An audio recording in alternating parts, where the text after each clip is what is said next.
नमस्कार, news nation digital के हमारे इस खास एपिसोड खबरें दुनिया की में आपका स्वागत है। मैं हूं सुमित कुमार दुबे।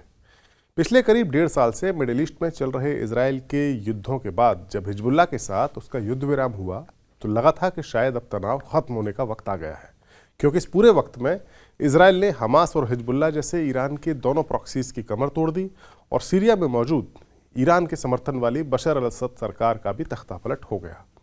26 अक्टूबर को ईरान पर हुई इजराइल की एयर स्ट्राइक्स के बाद खामनेई का मुल्क भी खामोशी बैठा हुआ है। तो एक तरह से कहा जाए तो ये फिर से तय हो गया कि मिडिल ईस्ट का सिकंदर इजराइल ही है। लेकिन फिर अचानक से इजराइल से करीब 2000 किलोमीटर दूर यमन में मौजूद ईरान के एक और प्रॉक्सी यानी हूती लड़ाकों ने इजराइल पर एक के बाद एक ड्रोन और मिसाइल दागकर ये साबित किया कि पिक्चर अभी बाकी है। खास बात यह है कि हूतियों के इन प्रोजेक्टाइल्स को इजराइल के मशहूर आयरन डोम और एरो 3 एयर डिफेंस सिस्टम भी रोक पाने में नाकाम हो रहे हैं। और हूतियों के ठिकानों पर अमेरिका, ब्रिटेन और इजराइल की एयर स्ट्राइक्स भी हूतियों को अपने इरादों से डिगा नहीं पा रही है। हूती बागियों का साफ साफ कहना है कि जब तक गाजा में युद्ध विराम नहीं होगा, हमास पर इजराइल का मिलिट्री एक्शन जब तक चलता रहेगा, तब तक हूतियों के इजराइल पर हमले जारी रहेंगे।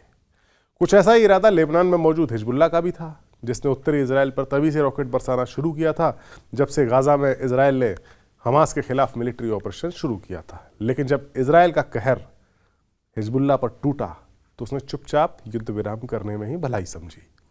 तो सवाल यह है कि आखिरकार हिजबुल्लाह और हमास का हश्र देखने के बावजूद हूती लड़ाके क्यों इजराइल को आंख दिखा रहे हैं? इस सवाल का जवाब जानने के लिए सबसे पहले हम आपको ये बताते हैं कि आखिरकार ये हूती लड़ाके हैं कौन और इन्हें पावर कहाँ से मिलती है। सऊदी अरब के साउथ में एक उसकी सीमा से लगा हुआ एक मुल्क है यमन। इस देश में हूतियों का आंदोलन 1980 के दशक में शुरू हुआ था। ये यमन के उत्तरी क्षेत्र में शिया मुस्लिमों का एक बड़ा संगठन है। इस विद्रोही समूह का गठन 1990 में हुसैन अल हूती ने किया था। दरअसल यमन की कुल आबादी को अगर हम देखें तो उसमें 35% हिस्सेदारी शिया समुदाय की है और करीब 65% सुन्नी समुदाय के लोग यहाँ रहते हैं। हूती उत्तरी यमन में सुन्नी इस्लाम की सलाफी विचारधारा के विस्तार के विरोध में है। 2011 में क्या हुआ कि जब यमन में सुन्नी नेता अब्दुल्ला सालेह की सरकार थी, तब शियाओं के दमन की कई सारी घटनाएं सामने आईं। ऐसे में शियाओं में सुन्नी समुदाय के तानाशाह नेता के खिलाफ गुस्सा भड़क गया था। हूतियों ने 2004 से 2010 तक सालेह की सेना के खिलाफ 6 बार युद्ध भी किया। यमन में 2014 की शुरुआत में हूती राजनीतिक रूप से काफ़ी मजबूत हुए और सादा सूबा जो उनका प्रांत है सादा, वो पूरा हूतियों के कंट्रोल में आ गया। साल 2015 में तो उन्होंने राजधानी सना पर भी अपना कब्जा कर लिया और धीरे धीरे हूती बागियों का यमन के एक बड़े हिस्से पर कंट्रोल हो गया, जो अभी तक है। यमन में जंग और उसके नतीजों की वजह से तकरीबन 3 लाख लोग मारे भी जा चुके हैं। ये संगठन यमन के एक बड़े हिस्से में टैक्स वसूलता है और अपने नोट भी छापता है, यानी पूरी तरीके से इनकी वहां पर सरकार है। और एक अनुमान के मुताबिक हूतियों के पास करीब 1.5 लाख लड़ाकों की संख्या है। जहां तक सवाल हूतियों के पास मौजूद हथियारों का है तो उनमें से बहुत बड़ा हिस्सा ईरान से भेजे गए हथियारों का है। ईरान पूरी दुनिया में शिया मुस्लिमों का लीडर है और यमन में हूतियों को मजबूत बनाने में उसका पूरा रोल रहा है। हूतियों के पास हाइपरसोनिक और बैलिस्टिक मिसाइलें भी हैं और ऐसा माना जा रहा है कि संभवतः उसे ये मिसाइल या तो ईरान से मिली हैं, स्पेशली हाइपरसोनिक मिसाइल, या फिर नॉर्थ कोरिया ने उसको दी है। लेकिन हथियारों के अलावा हूतियों की एक और ताकत है और वो है इनकी भौगोलिक स्थिति। दरअसल यमन में हूती उस हिस्से पर कंट्रोल रखते हैं जो लाल सागर का तटीय इलाका है, कोस्टल एरिया है। मिडिल ईस्ट का इलाका आप सभी जानते हैं, खनिज तेल और गैस का बड़ा भंडार है।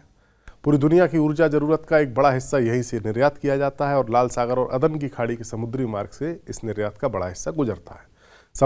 ग्लोबल जो समुद्री व्यापार है उसका करीब 15% व्यापार लाल सागर से होकर गुजरता है, जो स्वेज नहर के जरिए भूमध्य सागर से जुड़ा हुआ है और यूरोप और एशिया के बीच का सबसे छोटा शिपिंग मार्ग है। एशियाई और यूरोपीय देशों के अलावा यूएस यानी अमेरिका के भी इंटरेस्ट इसमें बहुत ज़्यादा जुड़े हुए हैं।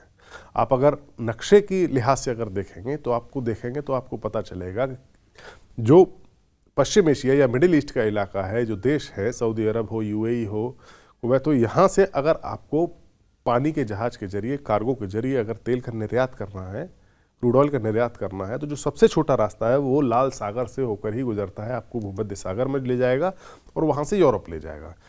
अदरवाइज जब ये रास्ता असुरक्षित हो जाता है तो फिर यहाँ से भेजे गए सामान को, व्यापारिक सामान को पूरे अफ्रीका महाद्वीप का चक्कर लगाकर जाना पड़ता है। तो जाहिर सी बात है उसकी कॉस्ट भी काफ़ी बढ़ जाती है और टाइम भी काफ़ी बढ़ जाता है।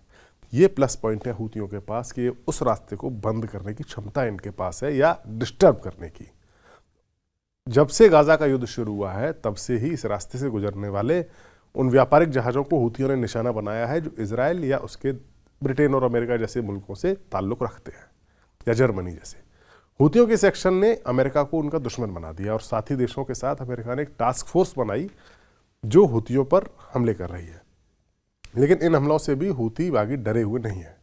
हाल ही में अमेरिका ने यमन की राजधानी सना और उसके एक बंदरगाह पर हमला किया, लेकिन उसी दौरान उसकी नेवी का एक F-18 फाइटर जेट भी मार गिराया गया।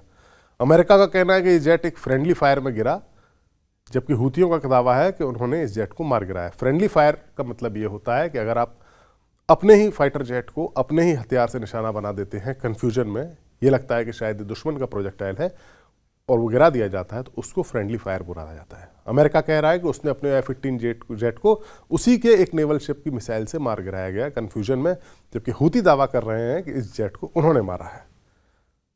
अमेरिका और तैयारियों के साथ हमले का प्लान बना रहा है, तो वहीं इजराइल के PM नेतन्याहू भी हूतियों को अंजाम भुगतने की धमकी दे रहे हैं और कह रहे हैं कि हिजबुल्लाह और हमास जैसा ही उनका नतीजा होगा, इसकी भविष्यवाणी कर रहे हैं। जैसे जैसे इजराइल से एक एक धमकी आ रही है, ये इंटरेस्टिंग बात है कि जैसे जैसे इजराइल से एक धमकी आती है, चाहे नेतन्याहू दें या फिर उनके रक्षा मंत्री दें, वैसे ही हूती लड़ाके इजराइल की ओर एक मिसाइल ताक देते हैं, जिसे इजराइल का एयर डिफेंस सिस्टम रोक भी नहीं पाता है। ये फिलहाल आलम है इस वक्त मिडिल ईस्ट की जंग का। अब इजराइल क्या हूतियों को नेस्तनाबूद कर पाएगा, हिजबुल्लाह जैसा उनका हाल कर पाएगा, नहीं कर पाएगा, ये आने वाले वक्त में पता चलेगा। हमारा वीडियो आपको कैसा लगा? कमेंट सेक्शन में जाइए और अपनी राय और अपने सुझाव हमें ज़रूर दीजिए। नमस्कार।